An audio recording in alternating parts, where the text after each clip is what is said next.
श्रद्धेय श्रोते हो, नमस्कार. माननीय अध्यक्षांनी सूचना केल्याप्रमाणे 15 मिनिटात विषय मांडण्याचा प्रयत्न करणार आहे. खरं तर संत म्हणले की चारित्र्य हे आलंच. आपल्या सगळ्यांचे आयुष्य असतात. जे संत असतात, जे आचार्य असतात, जी विभूतिमत्व असतात, त्यांचं चरित्र असतं. आयुष्याचं रूपांतर चरित्रात करण्याची एक अद्भुत शक्ती ही चारित्र्यात असते. चरित्र ते असतं की जिथे सद्गुणांचा समुच्चय असतो. चरित्र ते असतं की जिथे उत्कट अशा गुणांचा परोत्कर्ष आपल्याला दिसतो. चरित्र ते असतं की जे आचरून दाखवलेलं असतं. चरित्र ते असतं जे समाजाला सत्पथावर घेऊन जातं. आणि थोरा मोठ्यांची, संतांची, आचार्यांची, विभूतिमत्वांची अशी चरित्र आहेत. आणि म्हणून आपण वारंवार त्याचा अभ्यास करत असतो. त्यातून प्रेरणा घेण्याचा आपण प्रयत्न करत असतो. महाभारतातला एक फार सुंदर प्रसंग, ज्याचा आचार्यांनी सुरुवातीच्या कार्यक्रमात ओझरता उल्लेख सुद्धा केला. वनवासात असताना, वनपर्वातला हा प्रसंग आहे. वनवासात असताना सर्व पांडव द्वैत वनात असतात. भगवद्गीतेचं अद्वैताचं तत्वज्ञान अजून मिळालं नसल्यामुळे खऱ्या अर्थाने द्वैतात असतात. आणि एक दीक्षित, यज्ञाची दीक्षा घेतलेला एक दीक्षित त्यांच्याकडे तक्रार घेऊन येतो की माझ्या यज्ञाची अरणी आणि घर्षण काष्ठ हे एका हरणाने पळवून नेलंय. आणि ते मिळवण्याकरता म्हणून सगळे पांडव बाहेर पडतात. त्यांना क्षुधा लागते आणि म्हणून तहान भागवण्यासाठी एका तळ्याच्या काठी जातात. तिथे यक्ष असतो आणि त्या यक्षाच्या प्रश्नांची उत्तरं न दिल्यामुळे इतर पांडव मूर्छित पडतात. पण युधिष्ठिर मात्र अप्रतिम एकापेक्षा एक असे प्रश्न आहेत आणि त्याची तेवढीच समर्पक उत्तरं देतो. फार सुंदर प्रश्न आहेत. पृथ्वीपेक्षा क्षमाशील कोण? युधिष्ठिर सांगतो की माता. आभाळापेक्षा व्यापक कोण? युधिष्ठिर सांगतो की पिता. असं कोण आहे की जो जन्माला आल्यानंतर सुद्धा हालचाल करत नाही? युधिष्ठिर सांगतोय अंड. झोपल्यानंतर सुद्धा कोणाचे डोळे उघडे राहतात? युधिष्ठिर सांगतोय माशाचे. पण यातले काही काही प्रश्न फार मार्मिक आहेत. त्यातला एक प्रश्न असा आहे की यक्ष म्हणतो की या जगातलं सगळ्यात मोठं आश्चर्य कोणतं? आणि अहनी अहनी भूतानी गच्छन्ति व यमालये शेषा स्थावरम इच्छन्ति किमाश्चर्यमतः परम, असं युधिष्ठिर सांगतो की क्षणोक्षणी इतकी लोक मृत्युमुखी जाताना आपल्याला दिसतात. स्मशानात गेल्यानंतर काही क्षणाकरता स्मशान वैराग्य येतं आणि तरीही परत आल्यानंतर स्थावर जंगमासाठीच सगळ्यांची धडपड सुरू होते. यापेक्षा अजून मोठं आश्चर्य कोणतं? असे एकापेक्षा एक अतिशय मार्मिक प्रश्न आहेत. आणि त्यातला एक प्रश्न, का दिक, दिशा कोणती? आणि त्याचं उत्तर युधिष्ठिर देतो की संतो दिक, संत हीच दिशा. आणि त्याचं कारण संत आचरून दाखवतात. अर्भकाचे साठी पंते हाती धरिली पाटी. संत अक्षरशः आचरून दाखवतात. संतांनी हा जो चारित्र्याचा मोठा महानद निर्माण केला, तो आपल्याकडे पूर्वी नव्हता का? तर तसंही नाही आहे. गीतेमध्ये औपनिषदिक तत्वज्ञानात चारित्र्य ही संकल्पना आलेली आहेच. आपल्याकडे योगशास्त्रात यम, नियम, आसन, प्राणायाम, प्रत्याहार ही बहिरंग साधना आणि धारणा, ध्यान आणि समाधी ही अंतरंग साधना सांगितली. त्यातले यम जे 5 आहेत ते सामाजिक नीतिमत्तेचे आणि नियम हे वैयक्तिक नीतिमत्तेचे. म्हणजे नीतिमत्ता, चारित्र्य या संकल्पना आपल्याकडे आलेल्या आहेतच. मग संतांचं वेगळेपण काय आहे? संतांचं वैशिष्ट्य काय आहे? तर संतांचं सगळ्यात मोठं वैशिष्ट्य म्हणजे त्यांनी आपल्याला भक्ती मार्ग दिला. खरं तर ज्ञानेश्वर माऊली ही योग्यांची योगीराज आहे. ज्ञानेश्वर माझी योग्यांची माऊली, तेणे निगमवल्ली प्रकटली, असं नामदेव महाराजांनी एका अभंगात म्हटलेलं आहे. पण जरी ज्ञानेश्वर महाराज हे योगीराज असले तरी त्यांनी सांगितलंय की ध्यानाच्या मार्गाने आणि ज्ञानाच्या मार्गाने सर्वसामान्य जनांनी जाऊ नये. तसं जर तुम्ही गेलात तर दुःखाची या वाटा भागा आला, असं स्वतः ज्ञानेश्वर माऊलींनी म्हणून ठेवलंय. मग काय करायचं? कारण ज्ञानमार्ग आणि ध्यानमार्ग हे मुळातच अवघड आहेत. योगच चित्तवृत्ती निरोध, हा चित्ताच्या वृत्तींचा निरोध अतिशय अवघड आहे. ज्ञानमार्गी जर व्हायचं असेल तर आदिशंकराचार्यांनी 4 गोष्टी सांगितलेल्या आहेत. पहिली गोष्ट म्हणजे मुमुक्षुत्व. आणि विवेक चूडामणीमध्ये शंकराचार्यच आपल्याला सांगतात की दुर्लभम त्रयमे वैतत दैवानुग्रह हेतुकम मनुष्यत्व मुमुक्षुत्व महापुरुष संश्रय. अतिशय अवघड आहे. दुसरी गोष्ट म्हणजे विवेक, नित्यानित्य वस्तू विवेक आहे. तिसरी गोष्ट म्हणजे वैराग्य, इहा मूत्रार्थ फलभोग विराग, असं ते वैराग्य आहे. आणि चौथी गोष्ट म्हणजे शमदमादी साधन संपत. अतिशय अवघड 4 गोष्टी आहेत. आणि म्हणून सर्वसामान्यांसाठी या सर्व संतांनी भक्तीचा महानद तयार केलेला आहे. ज्ञानेश्वर महाराज असं सांगतात की देखे मनुष्य जात सकळ स्वभावतः भजनशीळ. स्वभावतःच आपण सर्वजण भजनशीळ असतो. आणि म्हणून भगवान श्रीकृष्णांच्या मुखातून ज्ञानेश्वर माऊली अर्जुनाचं निमित्त करून आपल्या सगळ्यांना असं सांगतात की झडझडून येला निग ये भक्तीची ये वाटेला ग. भक्ती मार्ग हे संतांचं सगळ्यात मोठं द्रष्टेपण आहे. आज आषाढी आणि कार्तिकीला लाखो वारकरी त्या पंढरीशाचं दर्शन घेण्याकरता पंढरीला जातात. ते उघडं परब्रह्म त्याला उराउरी भेटतात. आणि मग ज्ञानेश्वर माऊली म्हणतात की माझे जीवची आवडी पंढरपुरास नेईन गुढी, गोविंदाचे गुणी वेधले पांडुरंगी मन रंगिले. नामदेव महाराज तेच म्हणतात, त्यांना सगळीकडे विठ्ठलच दिसतोय. तीर्थ विठ्ठल, क्षेत्र विठ्ठल, निधान विठ्ठल, निरंजन विठ्ठल, बंधू विठ्ठल, देवदेवता विठ्ठल. आणि त्याचं कारण नामा म्हणे मज विठ्ठल सापडला करोनी कळी काळा पार नाही. तुकाराम महाराज सुद्धा तेच म्हणतायत, विष्णुमय जग वैष्णवांचा धर्म. त्यामुळे भक्तीचा हा प्रचंड जो महानद निर्माण केलाय, आणि हे फक्त महाराष्ट्रातच झालंय असं नाही.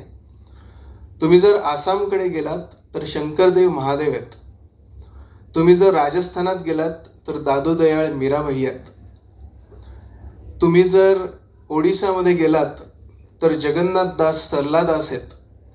कर्नाटकात गेलात तर कनकदास आहेत, पुरंदरदास आहेत. आंध्र प्रदेशात गेलात तर अक्क महादेवी आहेत, त्यागराजांच्या कृती आहेत. तमिळनाडूमध्ये गेलात तर अरवार संत आहेत, तुंचत्तू येशुत्त छन आहेत आंध्र प्रदेशमध्ये. केरळमध्ये, तमिळनाडूमध्ये आपल्याला तिरुवल्लुवर दिसतात. आणि या सगळ्यांनी भक्तीचा हा महानद इतका प्रचंड विस्तारून टाकलेला आहे. आपल्याला अनेकदा इतर प्रांतातल्या संतांची नावं सुद्धा माहिती नसतात. तुंचत्तू येशुत्त छन यांना केरळचे वाल्मिकी म्हणतात. त्यांनी रामायणावर इतकी अप्रतिम टीका लिहिलेली आहे. आणि या सगळ्यांनी भक्तीचा फार मोठा महानद आपल्याकरता निर्माण केलेला आहे. चारित्र्याची जी उत्कट व्याख्या या सर्व संतांनी आपल्या समोर ठेवलेली आहे ती त्यांनी प्रत्यक्ष आचरून दाखवलेली आहे. आणि हे दालन इतकं प्रचंड मोठं आहे, पण वेळेची मर्यादा लक्षात घेता फक्त 2 किंवा 3 त्यातल्या गोष्टी आपल्यासमोर ठेवतो. त्यातली सगळ्यात पहिली आणि महत्त्वाची गोष्ट म्हणजे अंतःकरण चतुष्टयात जे मन असतं त्यावर आपल्या संतांनी विशेष प्रकाश टाकलेला आहे. जर भक्तिमार्ग चालायचा असेल तर तुकाराम महाराज म्हणतात की तुका म्हणे मना पाहिजे अंकुश नित्य नवा दिस जागृतीचा. प्रत्येक क्षणी आपलं मन हे विठ्ठल चरणी लागलं पाहिजे. मग ते कसं करायचं? त्याच्याकरता नामस्मरणे आणि सतत नामस्मरणाद्वारे स्वरूपानुसंधान असं एक अप्रतिम पथ संतांनी आपल्याला दाखवलेलं आहे. दुसरी अतिशय महत्त्वाची गोष्ट म्हणजे शांती, क्षमा, दया. शांती, क्षमा, दया या सर्व संतांना समाजाने काय दिलं आणि समाजाला या सर्व संतांनी काय दिलं, आपण थोडा विचार केला ना तरी आपल्या मनाला ते स्पर्शून जाईल. ज्ञानेश्वरादी भावंडांना समाजाने इतका त्रास दिलाय, नामदेव महाराजांना इतका त्रास झालाय, कळवळून साथ घातली आहे पांडुरंगाला. तुकाराम महाराजांना इतका विलक्षण त्रास झालाय, पण तरी सुद्धा या संतांनी समाजाला केवळ प्रेम आणि प्रेमच दिलेलं आहे. एकनाथ महाराजांची एक कथा मला आठवते की एकनाथ महाराज शांती जलधी होते आणि त्यांची कीर्ती सगळीकडे पसरलेली होती. एक मनुष्य नडलेला, त्याच्या मुलीचं लग्न त्याला करायचं असतं आणि म्हणून तो नाथांना भेटण्यासाठी येतो. 100 रुपये नाथांकडनं मिळतील का अशा आशेने तो आलेला असतो. जे त्या गावातले दुष्ट तरकट तरुण असतात ते त्याला विचारतात की कशाला आलास बाबा आणि नाथांचं घर तुला कशाला पाहिजे. तो सांगतो की मला 100 रुपये हवेत, लेकीचं लग्न करायचंय. आणि हे सगळे लोक त्याला म्हणतात की आम्ही देतो तुला 100 रुपये, अट एकच आहे, नाथ म्हणे शांती जलदी आहेत, त्यांची शांती मोडून दाखवायची, त्यांना राग येईल असं काहीतरी वागायचं.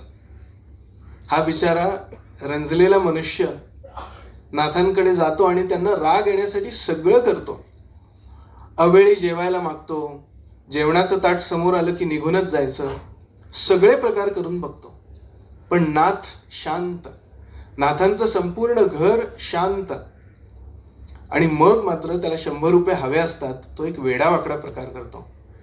नाथांच्या पत्नी गिरिजा देवी एकदा जेवताना भात वाढायला आलेले असतात आणि हा मनुष्य सरळ उठतो आणि गिरिजा देवींच्या पाठीवर जाऊन बसतो आणि त्याला वाटतं की आता तरी नाथांना राग येईल. नाथ गिरिजा देवींना शांतपणे म्हणतात की लेकरू पाठीवर बसलंय, सांभाळा बरं. गिरिजा देवी सुद्धा नाथांच्याच तालमीत तयार झालेल्या. नाथांचे पुत्र म्हणजे हरिपंडित. गिरिजा देवी नाथांना म्हणतात की अहो आपले हरिपंडित नाही का माझ्या पाठीवर बसत, तसेच हे कसे पडतील, काही काळजी करू नका. आणि मग मात्र त्या मनुष्याला इतका पश्चाताप होतो, नाथांना साष्टांग दंडवत घालतो, सगळी खरी कहाणी सांगतो. नाथ म्हणतात काही हरकत नाही, मी तर 100 रुपये तुम्हाला देतोच, पण आता एक गंमत करायची. काय? त्या पुढच्या चौकापर्यंत तुम्ही पुढे पळायचं, मागे काठी उगारून मी तुमच्या मागे धावत येणार. आणि चौकात गेल्यानंतर त्या चांडाळ चौकडीला ते सांगतात माझी शांती मोडली, आता यांना तुम्ही 100 रुपये द्या. संत समाजाला आचरून दाखवतात, सत्पथाचा मार्ग दाखवतात. नाथांचीच अजून एक कथा आहे की एकदा म्हणे स्नान करून ते परत येत असताना नदी काठावरनं एक यवन त्यांच्या अंगावर थुंकला आणि नाथ म्हणाले की बरंच झालं, परत एकदा संध्या, परत एकदा स्नान. शांतपणे परत गेले, परत एकदा स्नान केलं. असं 108 वेळा झालं आणि नंतर त्या तरुणाला इतकं वाईट वाटलं, त्या यवनाला इतकं वाईट वाटलं की त्यांनी नाथांना साष्टांग दंडवत घातला.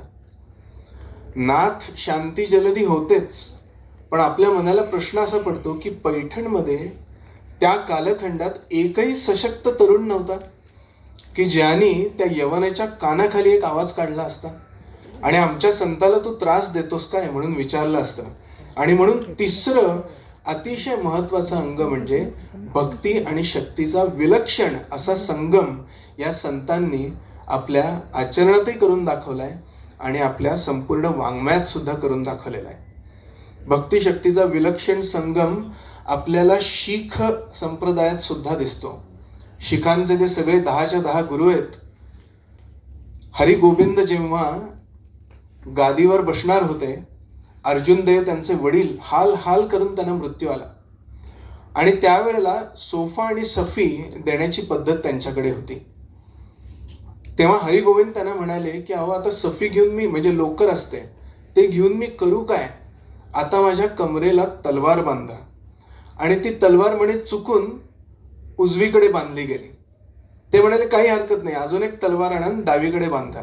आणि त्याला मिरी आणि पिरी असं म्हटलं जातं आणि तेच भक्ती आणि शक्तीचं प्रतीक आहे. संतांनी भक्ती आणि शक्तीचाही अपूर्व संगम करून दाखवलेला आहे. विशेष करून संत तुकाराम महाराज, समर्थ रामदास स्वामी, की ज्यांच्या कालखंडात महाराष्ट्रावर इतकी भयावह आक्रमणं झालेली आहेत. किती गुजणी ब्राह्मणी भ्रष्टविल्या, किती शामुखी जाहजी फाकविल्या, किती एक देशांतरी त्या विकीला, किती सुंदरा हाल होऊन मेला. इतकी भयानक आक्रमणं होती. आणि म्हणून छत्रपती शिवरायांनी जे स्वराज्य रामराज्य निर्माण केलं, त्याला अधिष्ठान लाभलं ते संतांच्या विचारांचं. महाराष्ट्र हा सर्वार्थाने भाग्यवंत आहे. कारण महाराष्ट्राचा जो ध्वज आहे, भगवा ध्वज, तो वारकऱ्यांच्या आणि धारकऱ्यांच्या सुद्धा दिंड्यांनी कायम राखलेला आहे. असा शक्तिभक्तीचा विलक्षण संगम आपल्याला महाराष्ट्राच्या भूमीत झालेला दिसतो. संतांचं हे ऋण आपण किती शिरोधार्य करावं. आज कृत्रिम बुद्धिमत्तेचं जग आहे. AI चा सगळीकडे प्रादुर्भाव झालेला आहे. कृत्रिम बुद्धिमत्ता निर्माण करता येईल, पण कृत्रिम नीतिमत्ता, कृत्रिम सदाचार, कृत्रिम चारित्र्य आपण निर्माण करू शकणार नाही. ते तंत्रज्ञान जर चांगल्या हातात असेल तरच राष्ट्रासाठी, समाजासाठी त्याचा उत्तम उपयोग आपण करू शकू. आणि म्हणून संतांचे हे सद्विचार आजच्या कालखंडात अधिक उपयोगी आणि अधिक मार्गदर्शक आहेत. संतांच्या विचारांची तीच तर गंमत आहे. जशी वर्ष सरत जातात तसे ते विचार अधिक चांगले होत जातात, अधिक पक्व होत जातात, समाजाला अधिक मार्गदर्शन करत जातात. आणि म्हणून या संतांचं ऋण आपण शिरोधार्य करूया. आज मला इथे बोलण्याची संधी दिली त्याबद्दल आयोजकांचे मनःपूर्वक आभार मानतो. आणि तुकाराम महाराज म्हणतात तसंच बोबडे शब्द असतात आपले, पण संतांविषयी आपण बोलतो आणि म्हणून ते चांगले वाटतात. आपण इतक्या शांतपणे ते सगळं ऐकून घेतलं. आपल्या सर्वांचं सुद्धा ऋण शिरोधार्य करतो आणि गजर करून थांबूया. पंढरीनाथ महाराज की जय.